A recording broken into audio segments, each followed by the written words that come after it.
মেয়ে দেখতে আসি, অন্য কারোর জন্য নয়, আমার নিজের জন্যই। আসলে কিছুদিন আগেই আমার ব্রেকআপ হয়েছে। মন খারাপ করেছিলাম বলে আম্মু আর বোন জোর জবরদস্তি করলো বিয়ের জন্য। আসলে যে মেয়েটার সাথে সম্পর্ক ছিল, মেয়েটা বেশি একটা ভালো ছিল না। বন্ধুদের কথা না শুনে সম্পর্কে জড়ালাম। তারপর কিছুদিন বাদে জানতে পারলাম আমার মতো আরও কয়েকটা ছেলের সাথে ওর রিলেশন আছে। এমনকি বেড শেয়ার পর্যন্ত করেছি। এসব কথা জানার পর মেয়েটাকে ঈশান জিজ্ঞেস করেছিল। কি চাই তোমার আমার কাছে? কই, আমার কি চাই? আমি তোমার সাথে আছি, তোমার সাথে রিলেশনে থাকবো, ভবিষ্যতে বিয়ে করব, বেবি হবে, এই, এর থেকে আর কি চাইবো ঈশান? আরও কতজনকে এরকম মিথ্যা আশা দিয়েছো, হ্যাঁ? সেদিন ঈশানের কথা শুনে ওর এক্স গার্লফ্রেন্ড ভড়কে গিয়েছিল। ভেবেছিল যে ছেলেটা আবার এসব জানলো কি করে। মেয়েটা কথা ঘোরানোর চেষ্টা করতেই কষে একটা থাপ্পড় বসায় মেয়েটার গালে। নিজে থেকে এসেছিল লাইফের সম্পর্কে জড়াতে, আর ঈশান ঘুণাক্ষরেও টের পায়নি ওর এই মাসুম আর কিউট চেহারার পেছনে যে এত বাজে মতলব লুকানো আছে। সেটা ভাবতেও পারিনি মেয়েটা নিজে থেকে কিনা ওর লাইফে আসবে ভালোবাসার কথা বলতে, আবার প্রেম ভালোবাসায় জড়িয়ে সুবিধা করে ওর কাছ থেকে টাকা পয়সা হাতিয়ে নেবে, তারপর আবার লাপাতা হয়ে যাওয়ার চিন্তাভাবনাও করবে।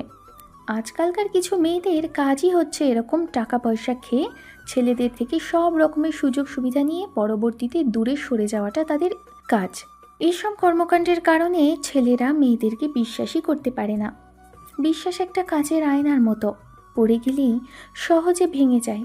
তাই যেমন করে বিশ্বাসটা করতে অনেক সময় প্রয়োজন, ঠিক তেমনই একবার ভেঙে গেলে সে বিশ্বাসটা আর জোড়া লাগানো যায় না। ব্রেকআপের পর কয়েকটা মেয়ের সাথে ঈশানের কথা হলে মেয়েগুলো প্রপোজ করেছিল, কিন্তু তাতেও ঈশান সায় দেয়নি। জানতো এই মেয়েগুলো শুধু ওর থেকে সুযোগ সুবিধা নেওয়ার জন্য এরকম প্রেম ভালোবাসার নাটক করবে। তাই তো মন খারাপ করেছিল। গত 2 মাস যাবৎ আম্মু আর বোন বিষয়টা জানতে পারে ওর এক ফ্রেন্ডের থেকে, কারণ বিষয়টা ওদেরকে বলেছিল। মেয়েটার সাথে যখন ব্রেকআপ করে তারপর ওর বন্ধুদের সাথে বিষয়টা শেয়ার করে। বন্ধুরা অবশ্যই ঈশানকে প্রথমে দেখে শুনে প্রেম ভালোবাসায় জড়াতে বলেছিল, কিন্তু মেয়েটার এই ইনোসেন্ট ফেস দেখেই ঈশান একদম মায়ায় পড়ে গেছিল। আসলে যারা ঠকবাজ হয় তাদের এরকমই চিন্তাভাবনা আর চেহারাটা এতটাই মাসুম হয়, সেটা সাদিয়াকে দেখার পর বুঝতে পেরেছে ঈশান। যাই হোক, আম্মু আর বোন কানের গোড়ায় 1 মাস যাবৎ ঘ্যান ঘ্যান করে আর জোর জবরদস্তি করে বিয়েতে রাজি করাতে পারল। ঈশান ভাবল জীবন সঙ্গিনী হিসেবে তো আজ বাদে কাল কাউকে চাই, তাই অন্তত এখন বিয়েটা করে নেওয়া উচিত। মেয়ে দেখতে এসেছে, প্রায় 1 ঘন্টা যাবৎ বসে আছে।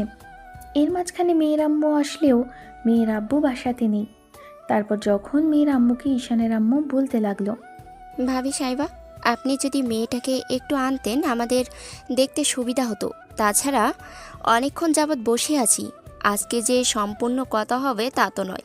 তাছাড়া মেয়ের বাবাকে এখানে দেখতে পাচ্ছি না, ওনাকে ব্যতীত আর সব কথা বলা যাবে না। তাই ভাবছিলাম যে মেয়েটাকে আজকে অন্তত তো আমরা দেখে যাই।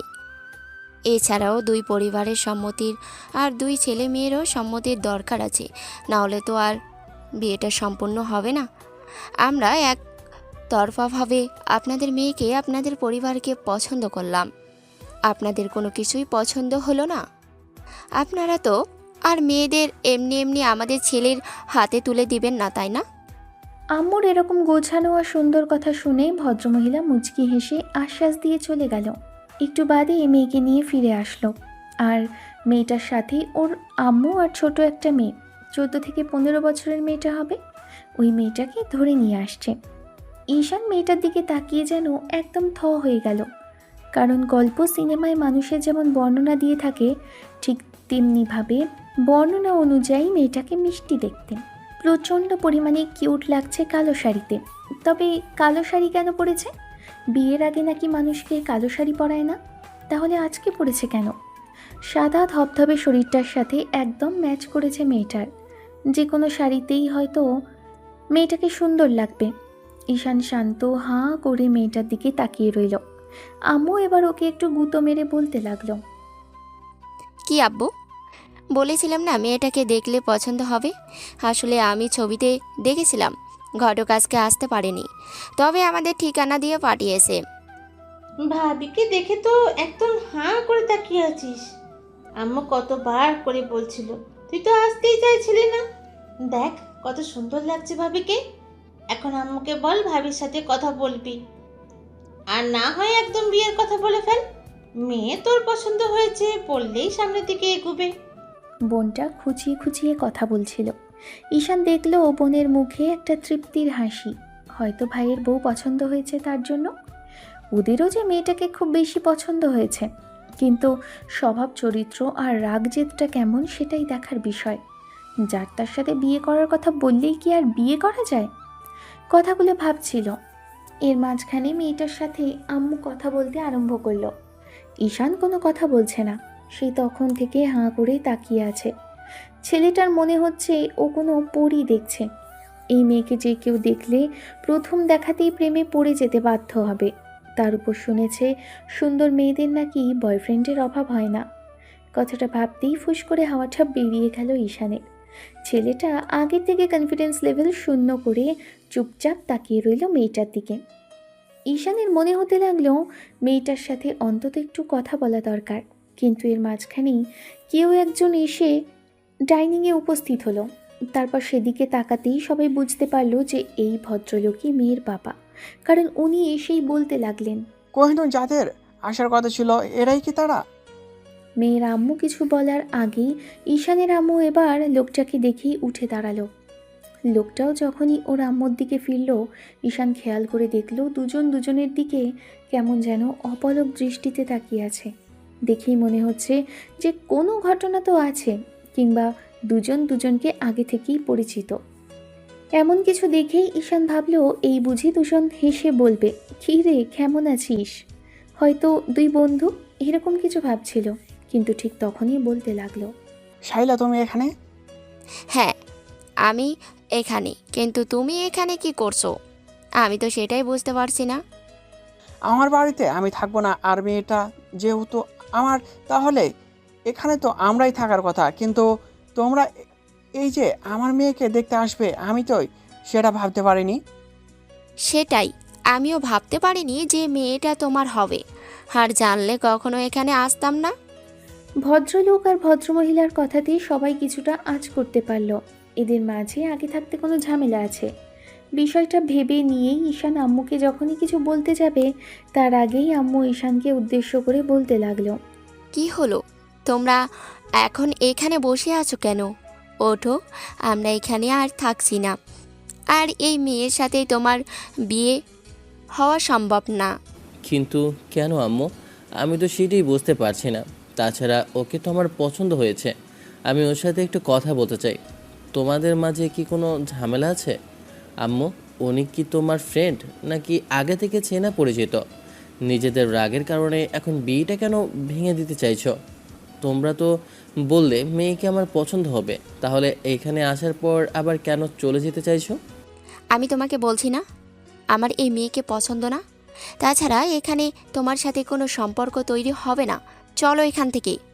তুমি কি ভাবছো তুমি এরকম করে চলে যাবে?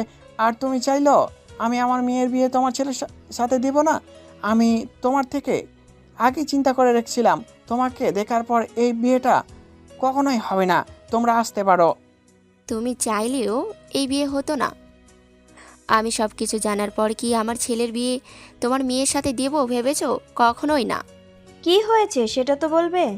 তোমরা এইরকম তর্ক বিতর্ক করলে কি করে হবে? তাছাড়া দুজন দুজনকে পছন্দ হয়েছে কিনা সেটা জানা দরকার। ভাবি সাহেবা, একটু আগেই না আপনি বললেন আমার মেয়েকে পছন্দ হয়েছে? আর আপনাদের ছেলেও তো বেশ ভালোভাবেই দেখছিল। তাহলে এখন আবার কি হলো? সেটা আপনার হাজবেন্ডের থেকে জিজ্ঞেস করে নেবেন। ভাবি, আমার পক্ষে সম্ভব না এসব কিছু বলা। ঈশান, এখনও তোমরা বসে আছো কেন? ওঠো, চলো এখান থেকে। কিন্তু আম্মু, আম্মু কথাটা শেষ করার আগেই রাগী চোখে তাকালো। তখন ঈশান আম্মুর আগেই বেরিয়ে গেল। সেখান থেকে রাগ করে বাড়িতে না গিয়ে এসব সেই যে মেয়ের বাড়ি থেকে বেরোলো, আম্মু আর বোন গাড়ি করে চলে এসেছে। কিন্তু ঈশান যে রিক্সা করে সেই সময় বেরিয়েছে, তারপর ফিরল একদম রাত 10টার দিকে। এলোমেলো অবস্থায় ফিরতেই দেখলো আম্মু, আব্বু আর বোন ডাইনিংয়ে বসে আছে। সবাই ওর জন্য অপেক্ষা করছিল, সেটা জানতো না। যখনই রুমের দিকে যাবে তখনই আব্বু ডেকে বলতে লাগলো। আব্বুর কথাতে ঈশান এগিয়ে গিয়ে তারপরও ওদের সামনে দাঁড়ালো। হাত থেকে ব্লেজারটা নিচে ফেলে দিয়ে বলতে আরম্ভ করলো। কি বলবে বলো?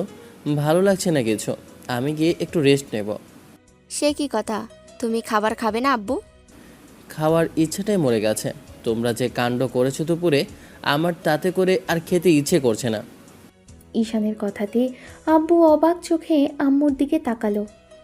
আম্মু অপরাধীর ন্যায় মাথা নিচু করে নিল। আব্বু কিছু বলবে তার আগেই ঈশান বলতে লাগলো। তোমার আবার কি বলার আছে? মেয়ে দেখার জন্য পাগলামি করছিলে, মেয়ে দেখতে গিয়েছিলাম, কিন্তু এখন আবার এসে কি বলবে? শুনলাম তোমার আম্মুর নাকি মেয়েটাকে পছন্দ না। তোমার আম্মু বলছিল এই মেয়েটার থেকে আরো ভালো মেয়ে আছে, তাদেরকে দেখে না হয়। একদমই মিথ্যা কথা আব্বু। মেয়েটাকে আম্মুর নিজেরই পছন্দ ছিল, তোমার মেয়েও পছন্দ করেছে, জিজ্ঞেস করে দেখো। তারপর মেয়ের বাবাকে দেখার পর এই হুটহাট করে এগিয়ে এসে বলতে লাগলো এই মেয়ে ওনার পছন্দ না। কী থেকে কি করলো আমি জানি না, তবে তোমাদের মাঝে যে কিছু ঝামেলা একটা আছে সেটা আমি খুব ভালো করেই বুঝতে পারছি। এসব তুমি আম্মুর থেকে জিজ্ঞেস করে নাও। বিয়ে করো বিয়ে করো বলে পাগল করেছো। আবার যে মেয়েকে পছন্দ হলো সেই মেয়ের সাথে সম্পর্ক না করে অন্য আবার কাকে কাকে না কাকে দেখাবে? আমার পক্ষে সম্ভব না অন্য কাউকে দেখতে যাওয়া। তোমরা যদি জোর করে বিয়ে দিতে চাও তো দিতে পারো, তার সাথে আমি কখনোই সংসার করব না, বলে দিলাম। যাকে পছন্দ হবে তার সাথে সম্পর্কে জড়াবো, আর যাকে পছন্দ না, যাকে মন থেকে মানতে পারবো না, তার সাথে কখনোই আমি বিয়ে করতে রাজি না।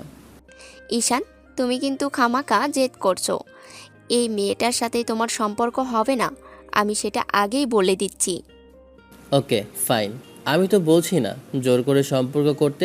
ওর বাবাও রাজি না, আর তুমিও রাজি না, তাই জোর করে কোনো কিছুর দরকার নেই। অন্য যার তার সাথে বিয়ে ঠিক করার কথা করো। বিয়ের দিন আমি পালাবো, আর তারপর দেখবে কার সাথে তোমরা আমার বিয়ে দাও। আম্মু অনেক জোর জবরদস্তি করেও ঈশানকে বোঝাতে পারল না। শেষে ছেলেটা রুমে চলে গেল। 7 দিন ঈশান এলোমেলো অগোছালো ঘোরাফেরা করলো। 3 মাস হলো ব্রেকআপ হয়েছে, আর বিয়ের জন্য জোর জবরদস্তি করছিল। তারপর আবার কাল যে মেয়েটাকে পছন্দ হলো সেই মেয়েকেই কিনা রিজেক্ট করে দিল। হঠাৎ করে কি হলো ঈশানের সেটা জানতে ইচ্ছে করছে। তবে 7 দিন পরও যখন ঈশান কিছু জানতে পারল না, আর নিজে থেকে জানার চেষ্টা করলেও যখন আম্মু কিছু বলল না, তখন কয়েকটা দিন রাগ জেদ করে বাইরেই কাটাতে লাগলো। তাই 10 দিনের মাথায় সেদিন যখন সন্ধ্যার মুখে বাসায় ফিরেছে, আবার যখন বের হতে যাবে, তখন আম্মু জোর করে নিয়ে গিয়ে ডাইনিংয়ে বসালো। ঈশানকে এরকম এলোমেলো ঘোরাফেরা করতে দেখছিল ব্রেকআপের পর। আবার যখন ব্রেকআপের পর বিয়ের কথা চলছিল, তখন থেকে আম্মুকে গুছিয়ে দেখে শুনে চলাফেরা করতে বলেছিল। তারপর আবার সেদিন ওইখানে মেয়ের বাসাতে গিয়ে ঝামেলা হলো। তারপর থেকেই এরকম এলোমেলো অগোছালো ঘোরাফেরা করছে। আম্মু ছেলের একটা হাত 2 হাতের মুঠোয় নিতেই ঈশান হাতটা ছাড়িয়ে নিল। বিরক্তি লাগছে এইসব কিছু। এর আগে 2-3টা মেয়ে দেখলো, কিন্তু সেগুলোকে পছন্দ হয়নি। আর যে মেয়েকে পছন্দ হলো সেই মেয়েকেই কিনা এরকম না করে দিল। জানি না কি হয়েছে, তবে হুটহাট করে আম্মুর যে কি মতিভ্রম হলো। ঈশান বসে আছে আম্মুর পাশে। এর মাঝে আব্বু এসে পাশে বসলো। আম্মু বলতে আরম্ভ করলো। দেখো আব্বু, তুমি যেটা চাইছো সেটা কখনো হবে না। ওর আব্বুর সাথে আমার একটা সম্পর্ক ছিল, আর সেটা বিয়ের আগে। তুমি হয়তো বুঝতে পারছো যে আমি কিসের কথা বলছি। ছেলে মেয়ের সামনে এসব কথা বলাটা মোটেও শ্রেয় না। তাছাড়া যে সম্পর্কের কারণে আমরা এই সম্পর্কে এগোতে চাইছি না, সেই সম্পর্কটার কথা না বললেও তুমি বুঝতে পারছো না। কিন্তু এখন তোমাদের জেদের কারণে কি করব সেটাই বুঝতে পারছি না। ঈশান বুঝতে পারলো যে ওই লোকটা আম্মুর এক্স বয়ফ্রেন্ড। যে কথা শোনার সাথে সাথেই ঈশান হাতটা সরিয়ে নিল। তারপর সেখান থেকে উঠে যেতে নিলেই আব্বু ছেলের হাত ধরে টেনে বসিয়ে দিল পাশে। তারপর ওকে এক পাশ থেকে জড়িয়ে ধরে বলতে লাগলো। বিয়ের আগে মেয়েদের এরকম একটু আধটু সম্পর্ক থাকেই, এসব নিয়ে এত চিন্তা ভাবনা কি আছে সায়লা? তাছাড়া তোমার সম্পর্কে ছিল, সেটা আমি আগে জানতাম, কিন্তু এটাই যে তোমার সেই বয়ফ্রেন্ড সেটা আমি জানতাম না। যাই হোক, যেটা হওয়ার হয়ে গেছে, এসব নিয়ে জেদ ধরে বসে থেকে লাভ নেই। দেখো, মেয়ের বাড়িতে গিয়ে তো তুমি সারা জীবন পড়ে থাকবে না, আর আমাদের ছেলেও বউকে নিয়ে ওদের বাড়িতে ঘর জামাই থাকবে না। মেয়ের বিয়ে হলে ওরা মাঝে মধ্যে আসবে, দেখা করবে, চলে যাবে। আবার আমরাও মাঝে মধ্যে যাব, দেখা করব, চলে আসবো। এর থেকে বেশি কিচ্ছু না। আত্মীয়তা থাকবে আত্মীয়তার জায়গায়। আর আগেরটার সম্পর্কের কথা ভুলে যাও। এসব অবান্তর চিন্তা ভাবনা করে তোমাদের ভবিষ্যতের সম্পর্কটা নষ্ট করার কোনো মানেই হয় না। আব্বু বাদ দাও, আম্মু যেটা মানতে চাইছে না সেটা জোর করে আম্মুকে মানানোর কোনো প্রয়োজন নেই। শেষে মেয়েটা এই বাড়ির বউ হয়ে আসলে দেখা যাবে আম্মু ওর সাথে কথাই বলবে না। এসব মনোমালিন্যর কোনো প্রয়োজন নেই। ঈশান কথাগুলো বলেই ফোন চালাতে ব্যস্ত হয়ে পড়ল। আম্মু ওর হাত থেকে ফোনটা নিয়ে নিল, তারপর বলতে লাগলো, তো তুমি কি চাইছো? এখন তুমি ওই মেয়েকে বিয়ে করতে চাইছো? একদমই না, কারো মতের বিরুদ্ধে গিয়ে আমি বিয়ে করতে চাইছি না। তোমাদের যা ইচ্ছা তোমরা তাই করতে পারো। আম্মু আব্বু কিছুক্ষণ যাবৎ চুপ করে রইল। একটা সময় আম্মু একটু মুচকি হেসে ছেলেকে অন্য পাশ থেকে জড়িয়ে ধরে বলতে লাগলো, ঠিক আছে, তোমার আব্বু যখন বলছে আর তোমার যখন মেয়েটাকে এতই পছন্দ, তাহলে না হয় সম্পর্কটার সামনে এগোনো যায়। আমারও যে সামিরা মেয়েটা পছন্দ না তা নয়, প্রচণ্ড পরিমাণে পছন্দ। তবে ওর আব্বুর সাথে এরকম সম্পর্কের কারণে চাইছিলাম না তোমাদের সম্পর্কটা হোক। তারপর আবার ব্রেকআপের কারণটা ছিল ওর আব্বুই। ওর আব্বুকে বাসা থেকে বিয়ের জন্য জোর জবরদস্তি করতেই ওর আব্বু আমাকে ইগনোর করতে শুরু করে। কারণটা জানতাম না, সেই জন্য রাগ করেছিলাম। শাইলা, ছেলেমেয়ের সামনে এসব আজে বাজে কথা বলা এবার বন্ধ করো। একটু তো লজ্জা করো। যেটা ছিল সেটা চলে গেছে। একবার বলেছো বলেছো, তাহলে আবার এত ডিটেলসে বলতে হবে কেন? তুমি ওদের ফোন করো, ফোন করে দেখো কথা বলে কিছু একটা করা যায় কি না। আব্বু মেয়ের বাসাতে ফোন করতেই যাচ্ছিল, এর মাঝে আননোন নম্বর থেকে একটা কল আসলো। আব্বু রিসিভ করতে ওপার থেকে সালাম দিল, আর আব্বু সালামের উত্তর নিয়ে জিজ্ঞেস করলো, জি, কে আপনি?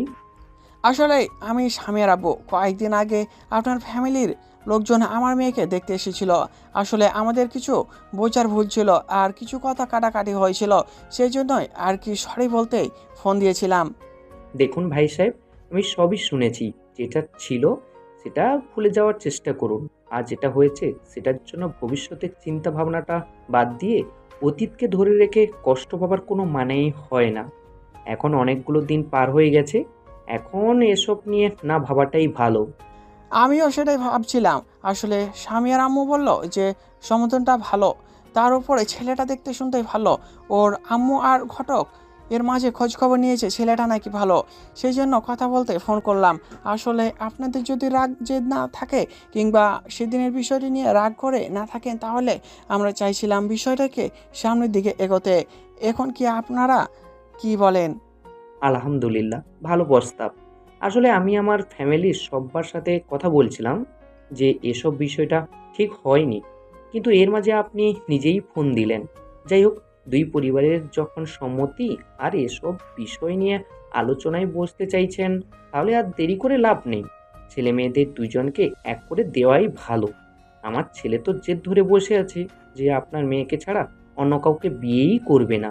বুঝতেই তো পারছেন, বর্তমান যুগের ছেলে। তার উপর একবার যেটা বলেছে তো বলেছে। আমার ছেলেটা একটু রাগী, কিন্তু মনের দিক থেকে অনেক ভালো। তাই বলছিলাম কি, কবে বসা যায় বলুন তো ভাই সাহেব? আপনারা চাইলে কালই চলে আসতে পারেন। কাল আমার হাতেও সময় আছে, আর আমার মেয়েটাও বাসাতেই আছে। আসলে কিছুদিন যাবৎ কয়েকটা বখাটে ছেলে মেয়েটাকে ডিস্টার্ব করছে, তাই ভাবছি বিয়েটা দিয়ে দিলে আমার এলাকা থেকে তো মেয়েটাকে দূরে রাখতে পারবো। অন্তত একজন ভালো ম্যাচিওর্ড ছেলের হাতে তুলে দিলে সে অন্তত আমার মেয়ের দায়িত্বটা নিতে পারবে। ছেলের বাবা আর মেয়ের বাবা দুজনে অনেক কথা বলল। 1 ঘন্টা আলাপ আলোচনার পরে দুই পরিবার ঠিক করলো কাল আবার একসাথে বসবে। ঈশান ভাবতে পারেনি এত তাড়াতাড়ি আব্বু আম্মু বিয়ের কথা বলতে রাজি হয়ে যাবে। ঈশানের অবাক লাগছে এটা ভেবে, যাকে পছন্দ করেছে তার সাথেই ওর বিয়ের কথা বলবে। এক প্রকার বিয়েটা যে ঠিক হয়ে গেছে সেটা ঈশানের আর বুঝতে বাকি নেই।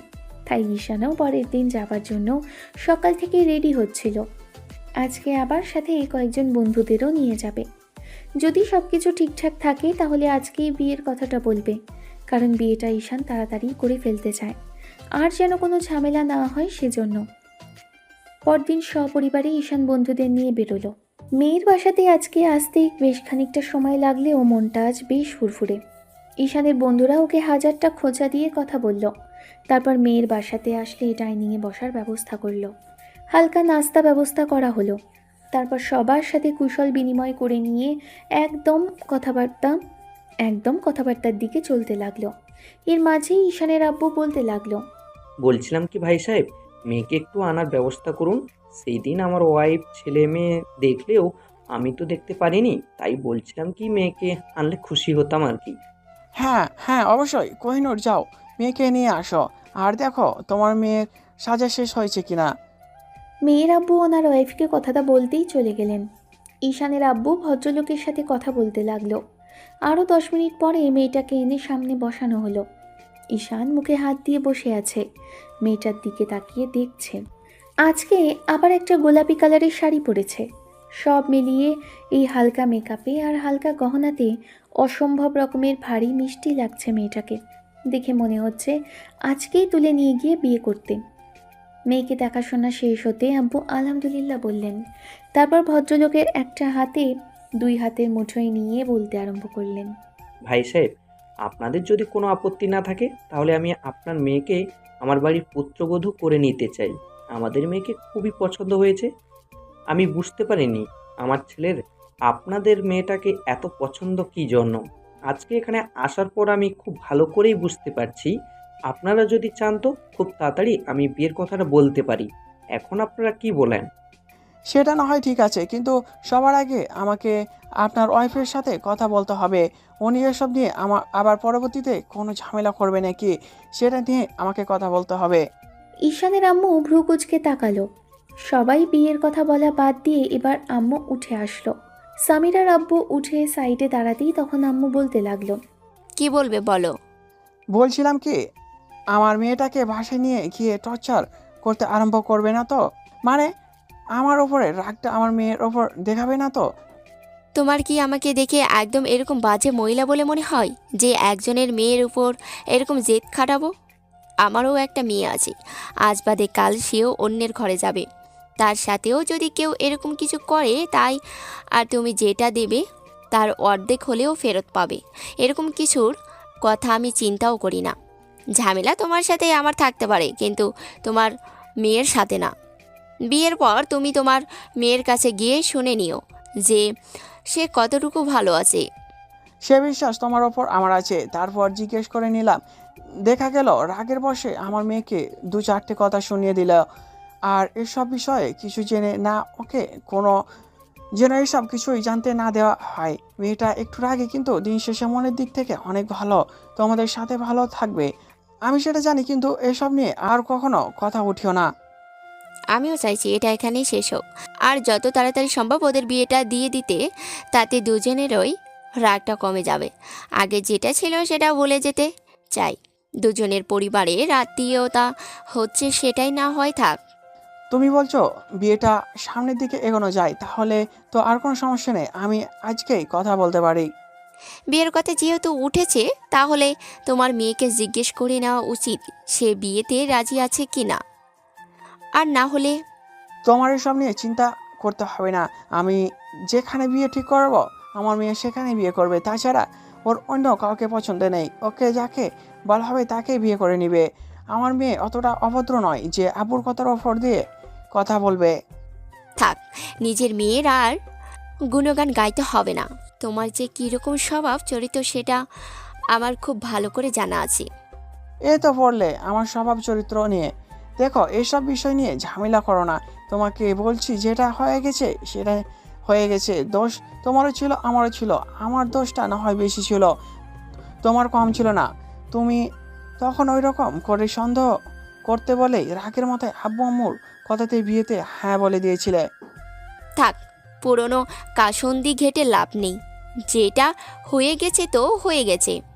এখন বলো বিয়েটা আজকে তুমি দিতে পারবে কি না? বিয়েটা আজকেই দিতে হবে। বড় মেয়ের বিয়ে এই মুহূর্তে এমন করে দেয়? আর একটু আয়োজনের ব্যাপার স্যাপার আছে তো। কেন দরকার নেই এত বড় অনুষ্ঠান করার? আমার ছেলে যেহেতু রাজি হয়েছে সেহেতু আজকেই বিয়েটা হবে। পরবর্তীতে আবার মত চেঞ্জ হয়ে গেলে তারপর দেখা গেছে সম্পর্কটা আবারও আগের মতো সেই লুজ কালেকশন কিংবা অর্ধেক অবস্থায় বেঁধে থাকবে। আমি এমন কিছু চাইছি না। ঠিক আছে, কথা বলে দেখো যাক দুজনের সাথে ওরা কি বলে। দুজনে এসে সামনাসামনি বসলো। তারপর আম্মু ঈশানকে উদ্দেশ্য করে বলতে লাগলো, আমি জানি তুমি বিয়ে করার প্রস্তুতি নিয়ে এসেছো। আমিও সামিরার আব্বুর সাথে বিয়ের কথাটাই বলেছি। এখন তুমি যদি চাও আমরা এখন এই বিয়ের কথা বলতে পারি, আর আজকে এই মুহূর্তে বিয়েটা হবে। এরকম কথা হয়তো মেয়েটার পছন্দ হয়নি, যার জন্য ও চোখ বড় বড় করে তাকিয়ে আছে।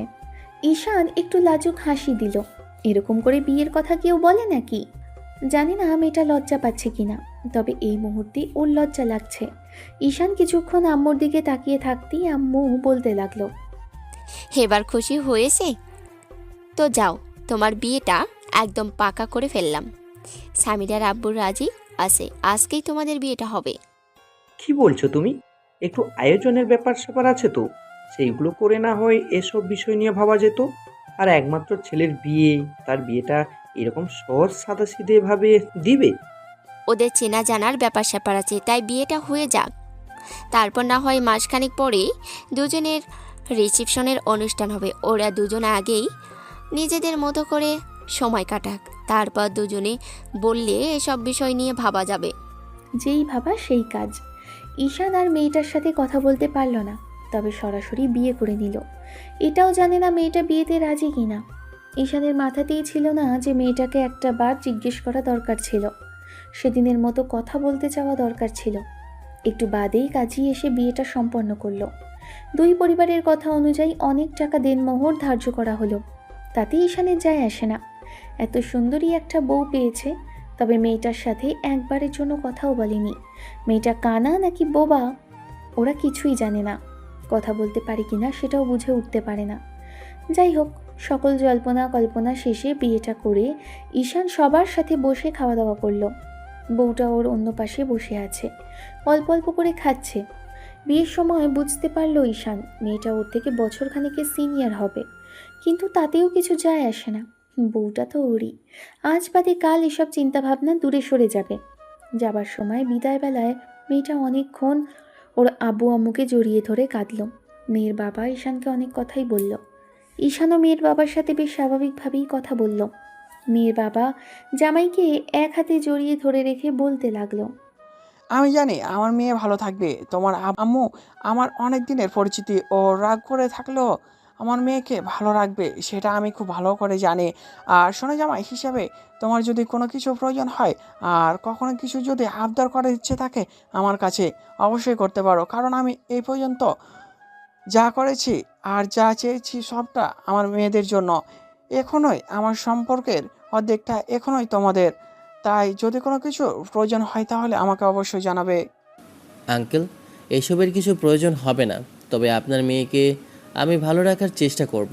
আমার আব্বুর যতটুকুই আছে তাতে আমাদের সামর্থ্য আছে আপনার মেয়েকে সব আশা স্বপ্নগুলো পূরণ করার। আর ইদানিং আমি অফিসে যেতে শুরু করেছি। বিয়ের কথা বলছিল তাই অফিসে যাওয়াটা হয়। আব্বু বলেছে আমি রেগুলার হলে বিজনেসটা আরেকটা নতুন করে বিজনেস শুরু করবে, তাই আশা করছি কখনো কিছুর প্রয়োজন হবে না। তারপরে যখন আপনি সেই সুযোগটা দিয়েছেন, যদি আমার কখনো কিছুর প্রয়োজন হয় তাহলে অবশ্যই আমি জানাবো। ঈশান ভদ্রলোকের থেকে বিদায় নিয়ে বাইরে আসলো। তারপর গাড়িতে উঠে বসতেই মেয়েকে উঠিয়ে দেওয়া হলো। ঈশান পাশাপাশি বসে আছে। মেয়েটা মাথা নিচু করে আছে। এখনো একটা কথাও বলা হয়নি। কথা বলতে জানে কিনা, কথা বলতে পারে কিনা ঈশানের সেটাও জানা নেই। তবে মেয়েটা এখনো বারবার ফুপিয়ে উঠছে। ঈশান ওর হাতের উপর হাত রাখতেই মেয়েটা এক ঝটকায় হাতটা সরিয়ে নিল। তখনই ঈশানের বুঝতে আর বাকি রইল না যে মেয়েটার এই বিয়েতে কোনোভাবেই মত ছিল না। এবার ঈশানের ভেতরে একটা অজানা ভয় কাজ করতে আরম্ভ করলো। মেয়েটা ফুপিয়ে উঠছে দেখে গাড়ির সামনে থেকে ঈশান টিস্যুর বক্সটা ড্রাইভারের থেকে নিয়ে মেয়েটার দিকে এগিয়ে দিল। মেয়েটা সেখান থেকে টিস্যু নিয়ে নাকের জলে চোখের জলে করতে লাগলো। আধ ঘন্টা বাদে ওরা একদম সন্ধ্যার মুখে বাসায় পৌঁছালো। বাসায় অবশ্য বন্ধুদের আগেই পাঠিয়ে দেওয়া হয়েছিল ওদের বাসর ঘর সাজানোর জন্য। মাঝখানে বউয়ের জন্য শপিং, গহনা এইসব নিয়েও বেশ খানিকটা সময় কেটেছে। সেই দুপুরে গিয়ে একদম সন্ধ্যার মুখে ফিরল বউ নিয়ে। ঈশান জানতো আজকে বিয়েটার কথা কিছুটা হলেও এগোবে, কিন্তু বিয়েটা যে একদম হয়ে যাবে কিংবা বউ নিয়ে ফিরবে সেটা ভাবতেও পারিনি। কেমন যেন কল্পনার মতো লাগছে সবটা। যাই হোক, ঈশান আম্মুর কথাতে বউকে একদম চ্যাংদোলা করে পাজা কোলে তুলে একদম রুমে নিয়ে আসলো। মেয়েটাও ভয় পেয়ে ওর গলা জড়িয়ে ধরে রেখেছিল। ঈশান ওকে একদম বেডে বসিয়ে দিয়ে তারপর বাইরে চলে গেল। রাতে খাওয়া দাওয়ার সময় হলে ঈশান আম্মুকে উদ্দেশ্য করে বলেছিল, আম্মু, তোমার ছেলের বউকে খাইয়েছো? ছেলের কথাতে আম্মু আর আব্বু মুচকি হেসেছিল। বুঝতে পেরেছিল ছেলের বউয়ের প্রতি টান আছে, আর মেয়েটাকে যে এত বেশি পছন্দ, যার জন্য এখন থেকেই খেয়াল রাখতে আরম্ভ করেছে। আম্মু ঈশানের মাথায় হাত বুলিয়ে দিয়ে বলেছিল, তোমাদের খাওয়া হলে আমি গিয়ে ওকে খাইয়ে দিয়ে আসবো। এসব নিয়ে তোমাকে টেনশন করতে হবে না। খাওয়া দাওয়া শেষ হতেই ঈশান আব্বুর সাথে কিছুক্ষণ কথা বলল। এরপর থেকে কিভাবে চলাফেরা করতে হবে এসব কিছু নিয়ে আলোচনা করছিল। আধ ঘন্টা বাদে আম্মু এসে ঈশানকে উদ্দেশ্য করে বলতে লাগলো, যাও রুমে চলে যাও, অনেকক্ষণ হলো বাইরে বসে আছো। আমি সামিরাকে খাইয়ে দিয়ে এসেছি, গিয়ে দেখো ওর বোধ হয় বিরক্তি লাগছে এরকম বসে থাকতে। অনেকক্ষণ যাবৎ বসে আছে কি না। আম্মুর কথাতে ঈশান হ্যাঁ সূচক মাথা নেড়ে তারপর রুমের দিকে চলে আসলো। রুমের সামনে এসে বুকটা ধুকপুক করতে লাগলো। বারবার মনে হতে লাগলো এই রুমের মধ্যে আজকে থেকে ওর সাথে কদিন আগে দেখা সেই মেয়েটা, অর্থাৎ যাকে প্রথম দেখাতে পছন্দ করে ফেলেছিল সেই মেয়েটা থাকবে। এই মেয়ের সাথে কি করে থাকবে ঈশান সেটাই ভাবছে। বারবার মনে হচ্ছে একই ব্রেকআপের পর একজনকে বিয়ে করলো, আর যাকে বিয়ে করলো সে গাড়ির মধ্যে এরকমভাবে সিন ক্রিয়েট করেছিল। রাগের মাথায় নাকি কষ্ট পাচ্ছিল, আবার সবার সামনে ছিল সেটা ভেবেই। ঈশান রুমে দরজা ঠেলে ভেতরে প্রবেশ করেই দেখলো আগের মতোই গুটিসুটি মেরে মেয়েটা বসে আছে। ঈশান এসে ওর সামনে দাঁড়ালো। মেয়েটা বেড থেকে নামলো না, তাই ঈশানই ওর পাশে বসলো। তারপর যখনই মেয়েটার ঘোমটা তুললো তখন খেয়াল করলো মুখটা কালো মেঘে ছেয়ে আছে। একটু বাদেই মেয়েটা ওর হাতটা সরিয়ে দিল। হুটহাট করে বিয়েটা হওয়াতে কি খুব বেশি রাগ হয়েছে ম্যাডামের? কোনো রাগ টাগ হয়নি। আপনি আমার কাছে আসবেন না একদম, তাহলে কিন্তু আপনাকে খুন করে ফেলবো। আমার কাছে কিন্তু ছুরি আছে। মজা করবেন না তো। দেখেন, যেটা হবার সেটা হুটহাট করেই হয়। তাছাড়া দেখে শুনে বিয়ে করাটাই ভালো। প্রেম ভালোবাসার বিয়েটা যেমন টেকে না তেমনি মজবুত হয় না। সবাই কেমন যেন বাঁকা চোখেও দেখে, তার উপর প্রতিনিয়ত ঝামেলা বেঁধেই থাকে। সেজন্য বলছি, যেটা হয়েছে সেটা মেনে নেওয়ার চেষ্টা করুন। আর চলুন দুজনে নতুন করে সবটা শুরু করি। কোনো দরকার নেই নতুন জীবন শুরু করার। যাকে পছন্দই করি না, যার সাথে কখনো মানিয়ে নিতেই পারবো না, তার সাথে কি করে নতুন জীবন শুরু করব? তাছাড়া আপনি ভাবলেন কি করে আব্বু আম্মুর কথাতে বিয়েটা করেছি, তার মানে এই না যে আপনার সাথে সংসার করতে হবে? আপনি বুঝতে পারলেন না যে আমার অন্য কাউকে পছন্দ করতে পারে, কিংবা আপনাকে আমার পছন্দ হতে নাও পারে? আপনার আমাকে পছন্দ হলেও তাতেই বিয়েতে হ্যাঁ বলে দিলেন, সবার সাথে গিয়ে বিয়েটা করে নিয়ে চলে আসলেন। আপনার আব্বু তো বলল উনি যেটা বলবেন আপনি সেটাই করবেন, সেজন্যই তো বিয়েটা করলাম। তাহলে মতামতের কি আছে? আশ্চর্য, একটা মেয়েকে বিয়ে করবেন তার মতামতের প্রয়োজন নেই? আব্বু বললো মানে কি? আপু আমার লাইফের সিদ্ধান্ত নিতেই পারে, কিন্তু তাই বলে যে আপনারও কমন সেন্স নেই সেটা তো আমি ভাবতে পারিনি। আমার এইভাবেই অবাক লাগছে যে আপনি কচি খোকা, যে এইটুকুও বুঝতে পারেন না যে কোনো মেয়ে আপনাকে পছন্দ করলো নাকি সে অপছন্দ করলো। কিন্তু আমি যত জানি আপনার কোনো সম্পর্ক নেই। যদি থাকতো তাহলে আব্বু আম্মুকে আগেই বলে দিতেন। কিন্তু আজকে হঠাৎ করে এসে বাসর ঘরে এরকম কথা বলছেন কেন? কেন বলেছি বুঝতে পারছেন না? কারণ আপনার মতো পিচি ছেলেকে আমার পছন্দ না। আপনি কেন বুঝতে চাননি আমি আপনাকে পছন্দ করি না? আব্বু আম্মুর সামনে কথা বলতে পারি না বলেই চুপ করেছিলাম। আপনার তো একটা বার আমার সাথে কথা বলার ইচ্ছে করা উচিত ছিল, একটা বার জানতে চাওয়ার দরকার ছিল আমি আপনাকে পছন্দ করব কিনা, কিংবা আপনাকে বিয়ে করতে রাজি কিনা। দেখেন, বিয়ের পর সব মেয়েরা এরকম বলে, কিন্তু আস্তে আস্তে সব কিছু ঠিক হয়ে যায়। তাছাড়া আজ বাদে কাল আমাদের মাঝে ভালোবাসার সৃষ্টি হবে। ভালোবাসা থেকে আবেগী অনুভূতি, মায়া এগুলো তৈরি হবে। দুজনের প্রতি দুজনের মায়া কাজ করবে। স্বামী স্ত্রীর সম্পর্কটা পবিত্রতার বন্ধনে অটুট। তাই এই পবিত্র বন্ধনকে ছিন্ন করে দেওয়া কিংবা এত সহজে এসব ভুলে যাওয়া সম্ভব হয় না। কিন্তু আমি পারবো না। আমার পক্ষে সম্ভব না আপনার কাছে থাকা। আমি আপনাকে ভালোবাসি না, আর আপনাকে বিয়েও করতে চাইনি। আব্বুর জোরাজোরিতেই আমাকে বিয়েটা করতে হলো। তাই যদি হতো তাহলে আব্বু আম্মুর সামনে একটাবার বলতে পারতেন, আমাকে আপনার বাসাতেই ডাকতেই পারতেন কথা বলার জন্য। তখন তো একদম মিনি বিড়ালের মতো ছিলেন। এত যদি সাহস, তাহলে আব্বুর সামনে একটাবার বলা উচিত ছিল যে আমার সাথে কথা বলবেন। সেটা না করে কেন এরকম চুপ করেছিলেন বলেন? দেখার সময় লাগলে নিন, তার জন্য আমি আপনাকে জোর করব না। কিন্তু দিন শেষে আমি জানতে চাই যে আপনি আমাকে ভালোবাসেন আর আমার সাথেই থাকবেন। আর যদি জোর করতে হয় সেটাতেও কিন্তু আমি বাধ্য হব। যদি বেকরবায় বেশি করেন তাহলে কিন্তু এই জন্য আপনাকে পস্তাতে হবে, কারণ আমি চাইছি না আপনার সাথে জোর করে কিছু করতে। কি করবেন? জোর করে হ্যারাসমেন্ট করবেন? ধর্ষণ করার চেষ্টা করবেন? করুন। আমি জানি ছেলেদের এছাড়া আর কোনো ক্ষমতা নেই। এই লম্পটের মতো এইসব কিছু ছাড়া আর অন্য কিছু করতে পারেই না ছেলেরা। হ্যাঁ, ছেলেরা তো লম্পট, সেজন্যই সব মেয়েদেরকে এরকম নষ্ট করে বেড়ায়। মেয়েরা তো একদম ইনোসেন্ট, কিছুই বোঝে না। ছেলেরাই তো খারাপ, তাই না? সেজন্য আপনার কাছে গিয়েছে সব ছেলে, এই জন্য আপনি বুঝে গেছেন যে সব ছেলে খারাপ। একদম ফালতু কথা বলবেন না, তাহলে কিন্তু লাথি মেরে খাট থেকে ফেলে দেবো।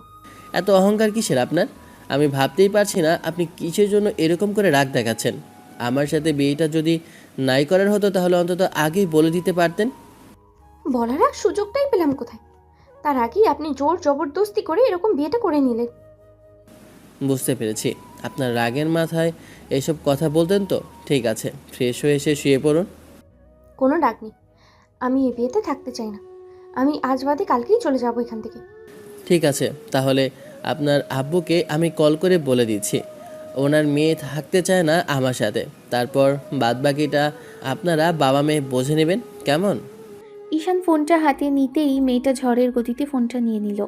তারপর আমতা আমতা করে বলতে লাগলো, আপুকে কেন বলতে হবে?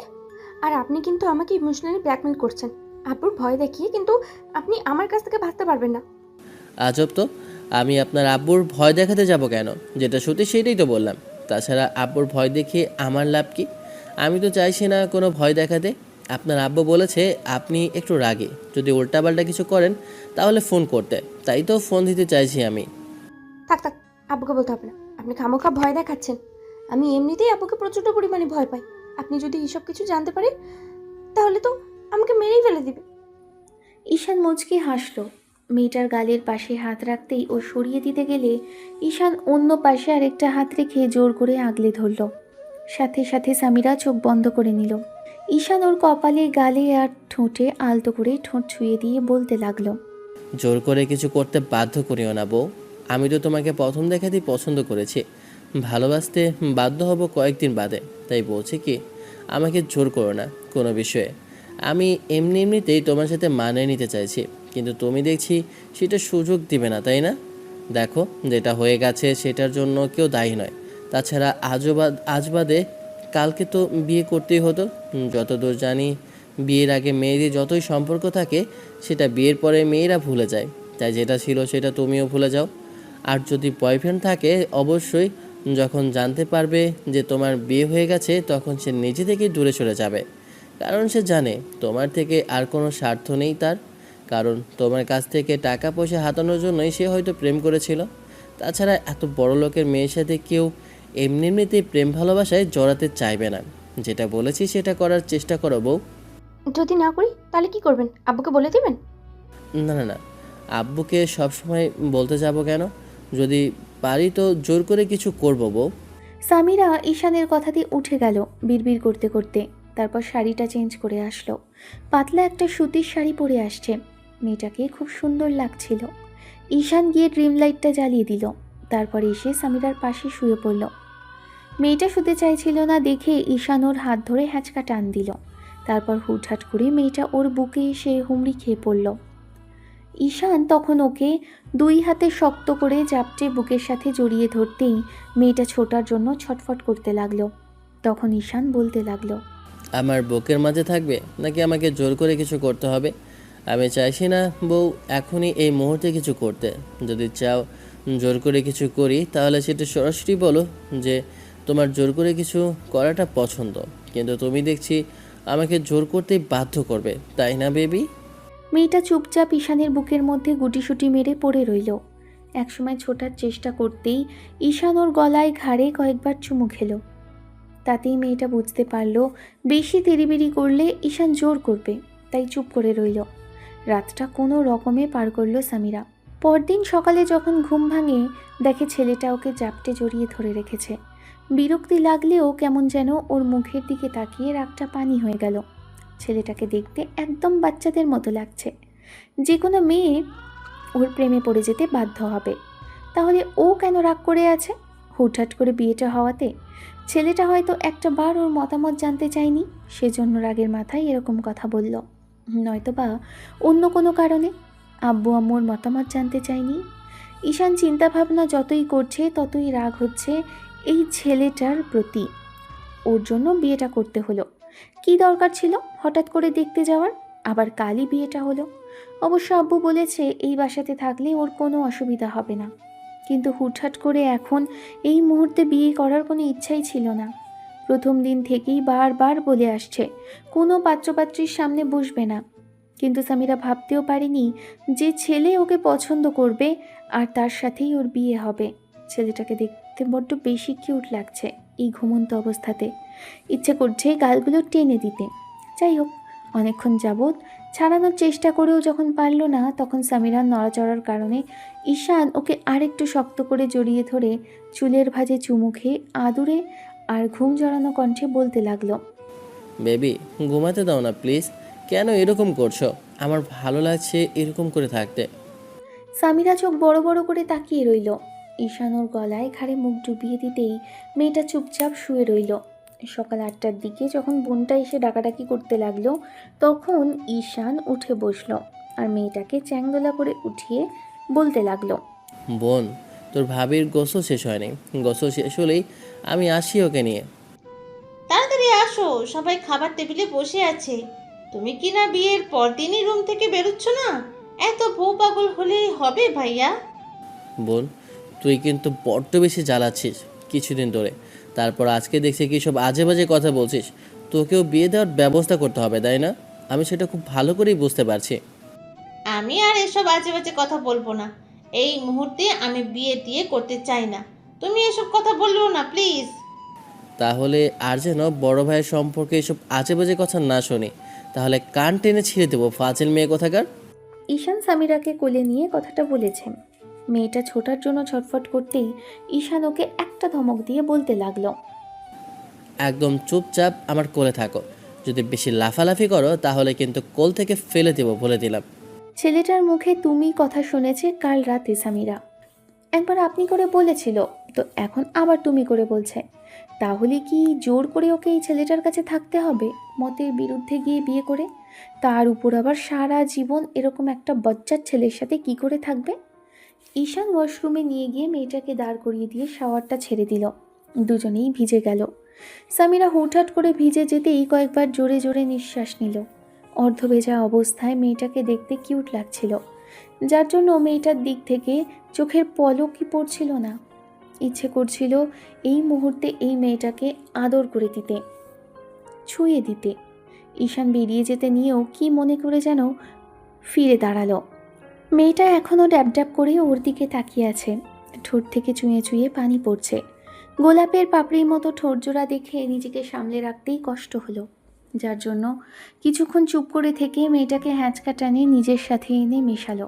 ছেলেটা এক হাতে কোমর জড়িয়ে ধরল সামিরার, আরেক হাত মুখের উপর এসে পড়ে এলোমেলো ভিজে গিয়ে লেপ্টে থাকা চুলগুলো সেটা আলতো করে হাতের উল্টো পিঠ দিয়ে সরিয়ে কানের পাশে গুজে দিল। ঈশানের এরকম আদুরে স্পর্শে সামিরা চোখজোড়া বন্ধ করে নিল। এক হাত ঈশানের বুকের উপর রেখে আরেক হাতে শক্ত করে টি শার্টটা খামচে ধরল। ঈশান হাতের উল্টো পিঠে ওর গালে স্লাইড করলো, তারপর আলতো করে ঠোঁটে ঠোঁটজোড়া ঠোঁট দিয়ে ছুঁয়ে দিতেই সামিরার ভেতরে মুহূর্তের মধ্যে বিদ্যুৎ খেলে গেল। কিছু বুঝে ওঠার আগেই ঈশান গাঢ়ভাবে চুমু দিতেই মেয়েটার হুঁশ ফিরল। সাথে সাথে দূরে সরিয়ে দিতে গেলেই ঈশান ওর বুকে মুখ গুজে দেয়, যার জন্য মেয়েটার চোখ জোড়া বন্ধ করে নিয়ে হাঁসফাঁস করতে লাগলো। কয়েক সেকেন্ডের বিরতি, তারপর যখন ঈশান বুঝতে পারে কি করছে, তখনই মেয়েটাকে ছেড়ে দেয়। তারপর হঠাৎ করেই রুমে চলে আসে। ঈশান বুঝতে পারছিল যে এখানে থাকলে বাজে কিছু একটা হয়ে যেতে পারে, আর যেটা মেয়েটাকে কথা দিয়েছে তার থেকে বেশি কিছু হয়ে গেলে হয়তো মেয়েটা ওকে বাজে ভাববে। আর ঈশান চায় না সামিরা ওকে কোনো বাজে কথা বলুক কিংবা এসব নিয়ে কোনো ঝামেলা করুক। যাই হোক, মেয়েটা বেরিয়ে আসতে ঈশানও গিয়ে ফ্রেশ হয়ে আসলো। মেয়েটার রুমে এসে দাঁড়িয়ে আছে, শাড়ি পরতে পারছে না, যার জন্য ঈশান ওকে দাঁড় করিয়ে শাড়িটা নিজেও হাতে পরালো। কিন্তু রাতে যে কিভাবে পড়েছিল সেটা মেয়েটাই জানে, হয়তো কোনো রকমে গুজে রেখেছিল। ঈশান যত্ন সহকারে নিজের হাতে সামিরাকে শাড়িটা পরালো, তারপর ওর সাথে নিচে আসলো। খাওয়া দাওয়া শেষ করে আব্বু আম্মুর সাথে কিছুক্ষণ কথা বলল। বিকেলের দিকে সামিরার আব্বু আসলো ওদের নিতে। দুজনে সামিরার বাসাতে চলে গেল। রাতে দুজনে একই বেডে শুয়েছিল, তবে সামিরা মাঝখানে বড় একটা কোলবালিশ দিয়েছে। বারবার যখন মেয়েটাকে কাছে আসতে বলছিল ঈশান, তারপরেও যখন আসছিল না, তখন ঈশান বলতে লাগলো, বুঝতে পেরেছি, শ্বশুর আব্বুকে এই বিষয়টা জানাতে হবে। তার মেয়ে খুব বেশি পাকনামি করেছে, সেটা না জানালে হচ্ছে না, তাই তো বউ? এই না না, আমি বারণ করেছি, আপনি কিন্তু এসব কিছু বলবেন না, তাহলে আব্বু অনেক রাগ করবে। তাহলে কাছে আসতে বলছি, আমার বেবিটা কাছে আসে না কেন? আমার থেকে জড়িয়ে ধরে ঘুমাতে ইচ্ছা করছে বউ। কাছে আসলে যদি সকলের মতো কিছু করে বসেন, তাই আসতে ইচ্ছে করছে না, ভয় লাগছে। প্লিজ কিছু করবেন না, আমি না ভয় পাচ্ছি খুব আপনাকে দেখে। আমি কি বাঘ নাকি ভাল্লুক যে তোমাকে খেয়ে ফেলবো? জানি না, তবে ভয় লাগছে। কি হবে সেটা আমি খুব ভালো করেই জানি। কাছে আসতে বলেছি, আসো বেবি প্লিজ। ঈশান কথাটা বলে মেয়েটাকে হাত ধরে টান দিতেই বুকের মাঝে চলে আসলো সামিরা। বালিশটা অনেক আগেই ফেলে দিয়েছে মাঝখান থেকে। সামিরা ঈশানের বুকে এসে পড়তেই ছেলেটা দুই হাতে কোমর জড়িয়ে ধরে নিল ওর। গলায় ঘাড়ে নাক ঘষতেই মেয়েটা চোখ বন্ধ করে নিল। দুই হাতে ঈশানের টি শার্টটা খামচে ধরে রাখলো আর সবটা সহ্য করে নেওয়ার চেষ্টা করছে, কিন্তু তাতেও কোনো কাজ হচ্ছে না। ঈশানের স্পর্শগুলো বেপরোয়া হচ্ছে আস্তে আস্তে। ঈশান না চাইতেও মেয়েটার সাথেই এরকম বিহেভ করে ফেলছে। বার কয়েক লাভ বাইট দিয়ে মেয়েটাকে বেডে শুয়ে দিয়ে ওর বুকের মধ্যে মুখ গুজে দেয়। সামিরা চুপ করে রইল, চোখ জোড়া বন্ধ করে। ঈশান একটু বাদেই ওর বুকে চুমু খেয়ে দুজনের শরীরে একটা চাদর টেনে দেয়। তারপর বেশি নেশালো কণ্ঠে বলতে লাগলো, এর থেকে বেশি কিছু হবে না জান, তুমি যেটা ভাবছো তেমন কিছু করছি না বউ। সামিরা ফুপিয়ে কেঁদে উঠে বলতে লাগলো, আপনি খুব বাজে, খুব বাজে, একদমই খারাপ একটা লোক। আমার সাথে জোর জবরদস্তি করছেন। আপনাকে বলেছি না আমার এগুলো পছন্দ না, আমি আপনার সাথে থাকবো না। আপনি আমার সাথে জোর করে সবটা করার চেষ্টা করছেন। আপনি আসলেই খুব বাজে, আসলেই খুব বাজে। তাহলে আমাকে জোর করতেন না। স্বামী মানুষটা আসলেই বাজে হয় সামিরা, সেটা তুমি আজকে বুঝতে পারছো, কিন্তু দুদিন বাদে তোমার মনে হবে যে এই স্বামী নামক মানুষটার থেকে খুব বেশি আদর ভালোবাসা পেতে। কিন্তু আফসোসের বিষয় যে এখন তুমি সেটা বুঝতেই চাইছো না। ঈশান সামিরাকে বোঝাতে পারল না, তাই মেয়েটাকে ছেড়ে দিয়েছিল। কিন্তু মাঝরাতে আবার মেয়েটাকে বুকের মাঝে নিয়ে ঘুমালো। পরদিন সকালে নিজেকে ছেলেটার বুকে দেখে বিরক্তি লাগলো সামিরার। 2 দিন শ্বশুরবাড়িতে থেকে তারপর একদম আদর আপ্যায়ন পেয়ে তারপরই বাসায় ফিরল। বাসায় আসার সময় সামিরাকে ঈশান জোর করে গাড়ির মধ্যে জড়িয়ে ধরে রেখেছিল। মেয়েটা ড্রাইভারের সামনে কিছু বলতেও পারছিল না। তারপর বাসায় এসে বেশ ভালোভাবে আম্মুর সাথে কথা বলল। আম্মু ওর কপালে চুমু দিতেই ঈশান রুমে চলে গেল। ছেলেটা ফ্রেশ হয়ে বেডে গা এলিয়ে দিল। মেয়েটার এরকম পাগলামি আর জেদের কারণে ঘুমানোটা হয়নি। সামিরা সেটা খুব ভালো করেই বুঝতে পারছে। রুমে এসে দেখলো ছেলেটার চোখ জোড়া লেগে এসেছে। সামিরা এসে হাঁসফাঁস করতে লাগলো ওর পাশে শোয়ার জন্য, কিন্তু বলতেও পারছিল না, আবার শুতেও পারছিল না। কিছুক্ষণ শুয়ে থাকলেও ঘুম আসলো না। লোকটা গত 3 দিন যাবৎ ওকে বুকের মাঝে নিয়ে ঘুমায়। সামিরা উঠে গিয়ে ব্যালকনিতে দাঁড়ালো। 1 ঘন্টা পরে যখন ঘুম ভাঙলো ঈশানের, উঠে দেখলো সামিরা ব্যালকনিতে দাঁড়িয়ে আছে। ঈশান উঠে গিয়ে কোনো রকমে চোখে মুখে পানি দিয়ে আসলো। তারপর মেয়েটাকে পেছন থেকে জড়িয়ে ধরে ঘাড়ে আর গলায় চুমু খেয়ে বলতে লাগলো, কি হয়েছে বউ, শরীর খারাপ লাগছে তোমার নাকি মন খারাপ বেবি? সামিরা কিছু বলল না, বিরক্তিতে চোখ মুখ কুঁচকে নিল। তারপর ঈশানের থেকে ছাড়া পাওয়ার চেষ্টা করলো। ঈশান ওকে ছেড়ে দিলে মেয়েটা বলতে লাগলো, কিছু হয়নি আমার, কিন্তু আপনি আমার সাথে জোর জবরদস্তি করেছেন, সেটা আমার ভালো লাগছে না। অতিরিক্ত ভালোবাসা দেখেছি তো, তাই এত বিরক্তি লাগছে। যখন ইগনোর করতে আরম্ভ করব তখন সেটাও ভালো লাগবে না। তোমরা মেয়েরা আসলে চাও কি সেটা বলো তো? সামিরা চুপ করে রইল। ঈশান গিয়ে ফ্রেশ হয়ে আসলো। সন্ধ্যার মুখে ছেলেটা বাসার বাইরে গেছে। 10টার পর ফিরল দেখে সবাই চিন্তিত মুখে বসে আছে। ঈশানকে আব্বু আম্মু দুজনেই বকাঝকা করলে তখন সামিরা উঠে গেল সবার জন্য টেবিলে খাবার দিতে। এর মাঝে আম্মু এসে ওর হাত ধরে বলতে লাগলো, এ কি করছো মামনি? তুমি এ বাড়িতে আসলে না 2 দিন হয়েছে, তার মাঝখানে এসব কিছু করতে হবে না তোমার। তাতে কি, শ্বশুর শাশুড়ি সেবা করতে পারলে, হাজব্যান্ডের খেয়াল রাখতে পারলে এটুকুতেই যথেষ্ট। তাছাড়া এখন রাত জেদ করে কেউ খাবে না, সেটা কি হয়? সারাত না খেয়ে থাকবে সবাই। তাই বলছি যে তোমরা খেতে বসো, আমি খাবার বেড়ে দিচ্ছি। আমি বললাম না কিছু করতে হবে না। এত ভালোবাসা আমাদের এত তাড়াতাড়ি দেখাতে হবে না। এখন হাজবেন্ডকে দেখাও, সেটাই অনেক। তোমার দায়িত্ব আমার ছেলেটাকে দেখে রাখার, এর বাইরে তোমার আর কোনো কাজ নেই। সামিরাকে আম্মু হাত ধরে বসিয়ে দিতেই ঈশান গিয়ে ফ্রেশ হয়ে আসলো। খাওয়া দাওয়া করে রুমে গেল। মেয়েটাকে আজকে আর জোর করলো না, তবে সামিরা এপাশ ওপাশ করতে লাগলো। ঈশান তখন কোলবালিশটা মাঝখানে রেখে শুয়ে পড়েছে। হয়তো মেয়েটার এরকম কর্মকাণ্ডের জন্য ওকে আর বিরক্ত করতে চায় না। শেষ রাতের দিকে সামিরা নিজেই ঘুমের ঘোরে ঈশানের কাছে এসেছিল। তারপর ওকে জড়িয়ে ধরেছিল। এমন করে পুরো একটা মাস কাটলো। এই একটা মাসে ঈশান বন্ধু বান্ধব আত্মীয় স্বজন সবার সাথেই বউকে নিয়ে দেখা করেছে। সবাই বলেছে ওদের জুটিটা খুব সুন্দর হয়েছে, দুজনকে একসাথে ভালো মানিয়েছে। 1 মাস পর থেকে সেদিন ঈশানকে আব্বু অফিসে আবার কন্টিনিউ যেতে বলল। ঈশান ঠিক তাই করলো। সকালবেলা তৈরি হচ্ছিল, কিন্তু সামিরা আশেপাশে নেই, আম্মুর সাথে রান্না করায় ব্যস্ত। ঈশান বিরক্তি নিয়ে সামিরাকে কয়েকবার ডাকতেই মেয়েটা রুমে আসলো আর বেশ খানিকটা রাগী কণ্ঠে বলতে লাগলো, কি সমস্যা তোমার? এরকম ডাকাটা কি করতেছো কেন? দেখতে পাচ্ছ না আম্মুর সাথে রান্না করে ব্যস্ত আছি? বলছিলাম যে হাজব্যান্ড অফিসে যাবে, তার জন্য কি তাকে একটু দেখে শুনে এগিয়ে গুছিয়ে দেওয়া যেত না? নাকি আমি খুব বেশি অপরাধ করে ফেলেছি? তোমার সাথে তো আমার আগে দেখা হয়নি, যার জন্য কিছু করতে পারি। কিন্তু না, তোমাকে দেখছি কিছুদিন ধরেই তুমি আমার থেকে এড়িয়ে চলার চেষ্টা করছো। বিয়ের কয়েকটা দিন প্রথমে জোর জবরদস্তি করলেও এখন তো সেটা করি না। নিজে থেকে ভালোবাসার চেষ্টা করছো, আর না আমাকে ভালোবাসা দিচ্ছ। তুমি চাইছোটা কি বলো তো সত্যি করে? সামিরা কোনো কথা বলল না। ঈশান ওর হাত ধরে কাছে টেনে আনলো। তারপর কোমরে জড়িয়ে ধরতেই মেয়েটা ড্যাব ড্যাব করে ওর দিকে তাকিয়ে রইল। অতিরিক্ত ভালোবাসি সেটা নিতে পারছো না, এরপর যদি অবহেলা করতে শুরু করি সেটা কি খুব বেশি ভালো লাগবে তোমার? আমার অবহেলাটা কিন্তু ভালোবাসার থেকে প্রচণ্ড পরিমাণে তিক্ত সামিরা, সেটা তোমার সহ্য হবে? মেয়েটা তারপরও কোনো কথা বলল না।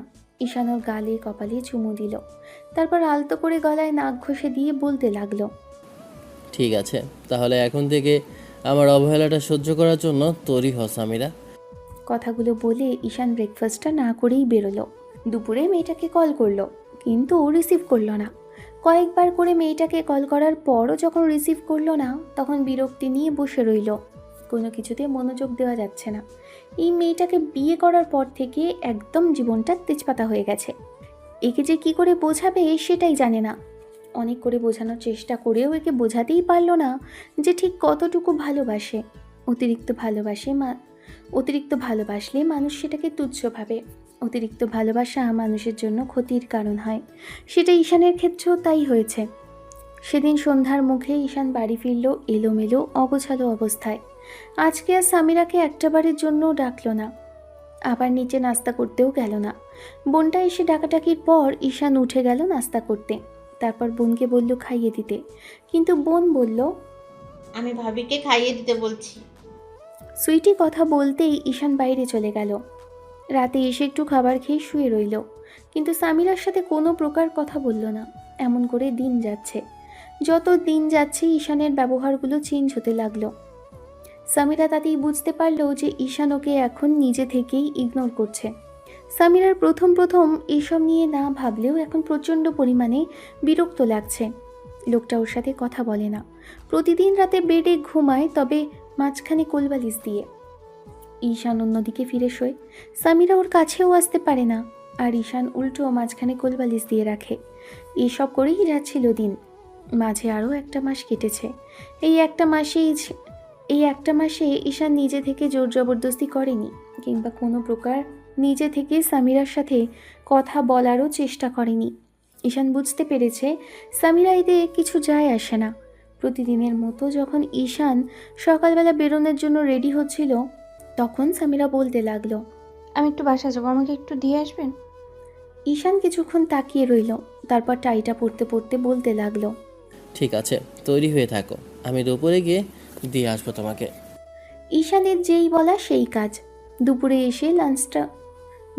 এসে লাঞ্চটা করে সামিরাকে নিয়ে বেরোলো, তারপর ওকে বাসায় পৌঁছে দিল। সামিরা ভেবেছিল ঈশান জোর করে বাসার ভেতরে যাবে, কিন্তু ছেলেটা তার কিছুই করল না, ওকে নামিয়ে দিয়ে বাসার উদ্দেশ্যে চলে গেল। সামিরা বাসায় এসে ঢুকতেই আম্মু ওকে হাজারটা প্রশ্ন করল, কিন্তু মেয়েটা কোনো প্রশ্নেরই উত্তর দিল না, রুমের দিকে চলে গেল। মাঝে কেটে গেছে 7টা দিন। এই 7টা দিনে সামিরা একটা দিনের জন্য ঈশানকে কল করেনি। ঈশানের বাসা থেকে ওর ফোনে কল আসলেও ছেলেটা কখনো ওকে কল করেনি। 7ম দিনের মাথায় যখন আম্মুর নম্বরে কল আসলো, সামিরা রিসিভ করলে আম্মু বলতে লাগলো, মামনি, কবে আসবে তুমি? তোমাকে অনেক দিন হলো দেখি না।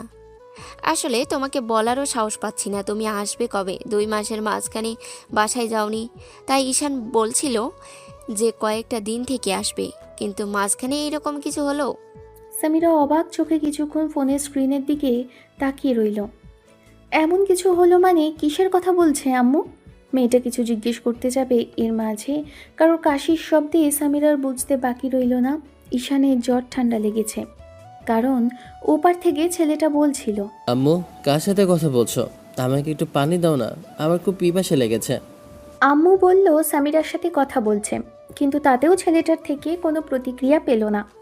সামিরা কিছু জিজ্ঞেস করতে যাবে, তার আগে আম্মু নিজেই বলতে লাগলো, তুমি যাবার 2 দিন পর থেকে এই ছেলেটার ভীষণ জ্বর ঠান্ডা লাগলো।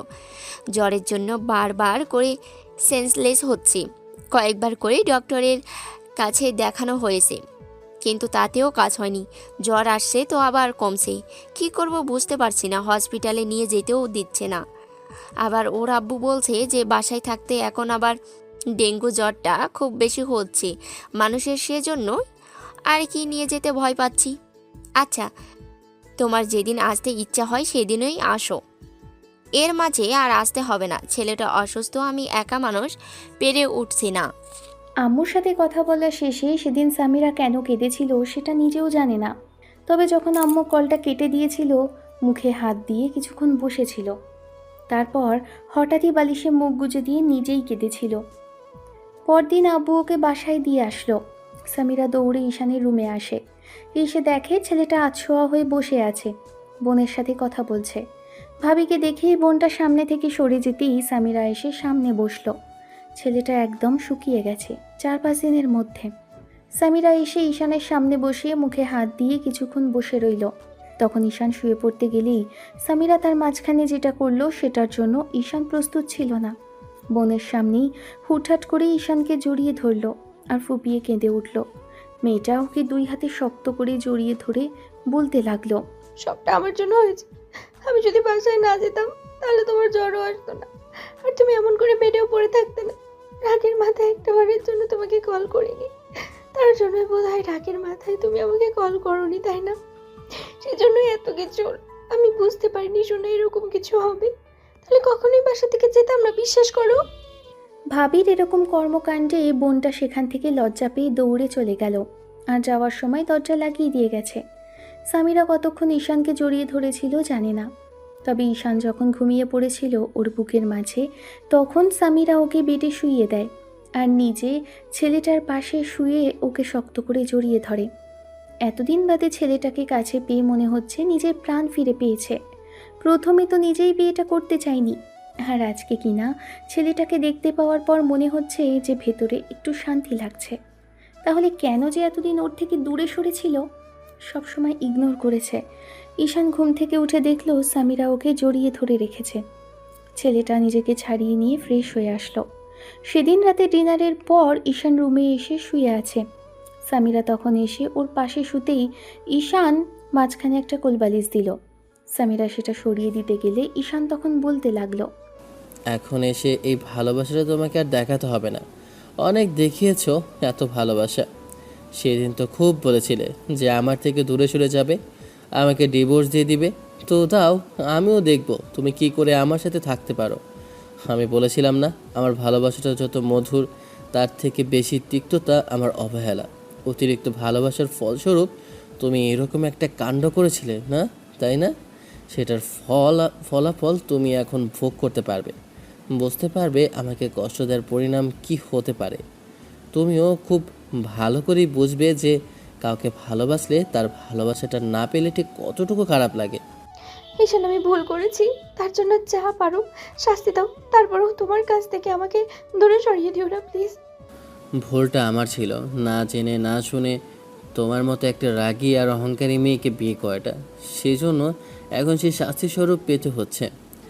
এত ভালোবাসার পরও যে মেয়ে বুঝতে পারে না, তাকে আমার বোঝানো কোনো ইচ্ছেটা নেই। তুমি তোমার মতো থাকো আর আমাকে আমার মতো থাকতে দাও। তুমি ডিভোর্সের কথা বলেছিলে না, আর আমি তোমাকে জোর করে আমার কাছে আটকে রাখতে চেয়েছিলাম। বুঝতে পারিনি তখন তুমি আমার ভালোবাসাটা পাওয়ার যোগ্যতা রাখো না, তাই তোমাকে আমি আমার কাছে রাখবো না। বাসায় যাওয়ার পর থেকে একটা বারের জন্য ফোন করে দেখিনি যে তোমার হাজবেন্ড কি করছে, কেমন আছে। তোমার কাছে তোমার জেদটাই বড় হলো। আমার জ্বরটা সারতে দাও, তোমার বাবার কাছে নিয়ে আমি তোমাকে বুঝিয়ে দিয়ে আসবো। বলবো তার মেয়ে তার জামাইকে ঠিক কতটুকু ভালোবাসে। সামিরা ঈশানকে জোর করে জড়িয়ে ধরতে গেলে ছেলেটা উঠে ব্যালকনিতে চলে গেল। সামিরা অনেকক্ষণ যাবৎ কান্নাকাটি করে তারপর ঈশানকে রুমে আনতে পারল, তবে জোর করে ছেলেটার কাছে আসতে পারল না। এমন করে চলছিল দিন। ঈশানের জ্বরটা কমলো, তবে আরও 2 দিন বাদে ঈশান পরদিন থেকে অফিসে যেতে আরম্ভ করলো। আম্মু আর বোন অনেক চেষ্টা করলো ওকে বাসায় রাখার, কিন্তু তাতে কোনো কাজ হলো না। ছেলেটা এক প্রকার জোর জবরদস্তি করেই তারপর বাসা থেকে বেরিয়ে গিয়েছিল, যার জন্য আম্মু অনেক রাগারাগি করলো। কিন্তু সেদিন যখন দুপুরে সামিরা ফোন করলো, তখন ঈশান রেগে গিয়ে অনেক কথা শুনিয়ে দিয়েছে মেয়েটাকে। এই, তোমাকে বলেছি না তুমি আমাকে ডিস্টার্ব করবে না। তুমি বাসায় যেতে চেয়েছিলে, বাসায় দিয়ে এসেছি। আমার লাইফ থেকে চলে যেতে চেয়েছো না, সেটাই হবে। তুমি আমার থেকে সত্যি দূরে চলে যাবে, আমি তোমাকে আমার লাইফে রাখবো না। খুব বেশি অহংকার তোমার না? ভালোবাসা খুব বেশি কাছে থাকলে মানুষ সেটা বুঝতে পারে না, আর তুমিও সেটাই করলে। তোমাকে হাড়ে হাড়ে টের পেতে হবে যে স্বামীর অবহেলাটা ঠিক কতটুকু কষ্ট দেয় একটা মেয়েকে। যতটা কষ্ট এই 2.5 মাসে আমি পেয়েছি, ঠিক ততটুকু তুমি ফিল করবে। তারপর আমি ভেবে দেখব তোমার সাথে সম্পর্ক রাখবো কিনা। সত্যিই তো হলো। ঈশানের অবহেলাটা সামিরা মেনে নিতে পারল না। সেদিন দুপুরে ইচ্ছে মতো শাওয়ারের নিচে ভিজল। অতিরিক্ত ভেজার ফলে জ্বর চলে আসবে সামিরা সেটা ভাবতে পারিনি। কিভাবে জ্বর বাঁধিয়েছিল সেটা ঈশান জানে না, তবে যেভাবে জ্বর আসলো তাতে রাতে একদম খারাপ অবস্থা হয়ে গেল। শেষে উপায় না পেয়ে ঈশান আম্মু আর বোনকে ডাকলো। ওরা এসে সামিরার মাথায় অনেকক্ষণ জলপট্টি দিল, তারপর পানি দিল, কিন্তু তাতেও কোনো কাজ হলো না। শেষে যখন জ্বরের কারণে মাথায় পানি ঢালতে গিয়ে মেয়েটার শরীরটা পুরো ভিজে গেল, তার জন্য ওরা ড্রেসটা চেঞ্জ করে দিল। ঈশান বাইরে গিয়েছিল, এসে দেখলো মেয়েটার ড্রেসটা চেঞ্জ করা হয়ে গেছে। ঈশান ওর পাশে শুয়ে পড়ে। মেয়েটা অনেকক্ষণ যাবৎ কাঁপাকাঁপি করছিল। তখন ঈশানের ইচ্ছে না থাকা সত্ত্বেও জোর করে মেয়েটার কাছে আসলো। তারপর ওকে বুকের মাঝে জড়িয়ে ধরে অনেকক্ষণ যাবৎ চুপ করেছিল। একটা সময় সামিরা ঘুমিয়ে গেলে তখন ঈশানও ওকে জড়িয়ে ধরেই ঘুমিয়ে পড়ে। পরদিন সকালে দুজনের এরকম অবস্থা দেখে সামিরা অনেকটা লজ্জা পেয়ে যায়, কিন্তু বুঝতে পারেনি যে ছেলেটা ঠিক ওকে কেন জড়িয়ে ধরেছিল। ঈশান ওকে ছেড়ে দিল। সামিরা উঠে ফ্রেশ হয়ে আসলো, বুঝতে পারলো ওর ড্রেসটা চেঞ্জ। সামিরা বাইরে এসে ঈশানকে বসে থাকতে দেখলো। তখন ঈশান বলতে লাগলো, ভয়ের কোনো কারণ নেই, জোর করে কাছে আসেনি, আর এমন কিছু করিনি যার জন্য লজ্জা পেতে হবে। রাতে অনেক ঝড় উঠেছিল, যার জন্য বাধ্য হয়ে কাছে আসতে হয়েছে। না হলে এরকম একজন অহংকারী মেয়েকে কেই বা কাছে সে জড়িয়ে ধরতে চাইবে। আসলে সামান্য মানবতাবোধ বলতে কিছু তো আছে একটা, সেই জন্যই কাছে এসেছিলাম। আপনার না হয় নাই থাকতে পারে, কিন্তু আমার আছে, সেই জন্যই এরকম করে আসতে হয়েছে। ঈশানের কথায় সামিরা চুপ করে রইল।